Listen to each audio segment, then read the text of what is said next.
Magandang araw Pilipinas! Ang tag-ulan po ay opisyal nang nagsimula at ang unang linggo ng Hunyo ay mataas ang tiyansa ng malalakas na ulan at posible rin ang pagbaha. Narito na po ang pinakabagong ulat panahon ngayong araw. Ayon po sa Pag-asa, ang southwest monsoon o habagat ay patuloy na nakakaapekto sa malaking bahagi ng Luzon, kaya't asahan ang maulang panahon lalo na po sa hapon o gabi. Narito po ang ulat panahon mga kababayan, mula po ito sa Weather Bureau ng Pag-asa. Nagpapatuloy pa rin ang epekto ng habagat sa malaking bahagi ng ating Luzon. Yung frontal system, ito po yun, bagamat nasa loob siya ng ating Philippine Area of Responsibility, hindi ito nakaka-apekto sa ating bansa. Inyong papansin, naiipon yung makakapal na ulap sa West Philippine Sea, malapit sa Ilocos Region at Bataan at ganoon din sa Zambales.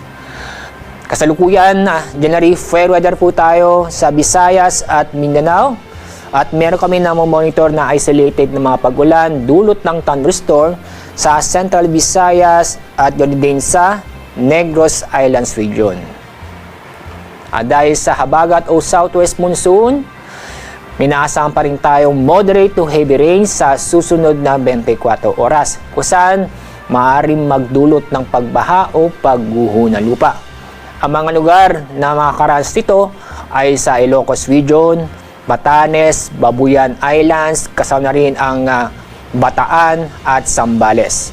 Kaya paalala sa mga kababayan po natin, sa mga nabanggit na lugar, inyong papansin, concentrated sa kanlurang bahagi ng Northern at Central Luzon, na patuloy pa rin tayong mag-ingat, maging alerto dahil sa mga posibleng pagbaha o pagguho ng lupa. Para sa inyong kaligtasan, laging maging handa, magdala ng payong o kapote, iwasan ng mga lugar na madaling bahain at manatiling updated sa mga ulat panahon. Sa mga naghahanap po ng rechargeable super bright solar flashlight and waterproof work light, click nyo lang po ang product basket na makikita nyo sa inyong screen o sa description box.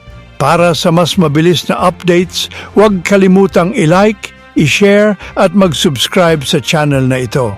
Hanggang sa susunod na ulat panahon, stay safe and weather-wise mga kabayan.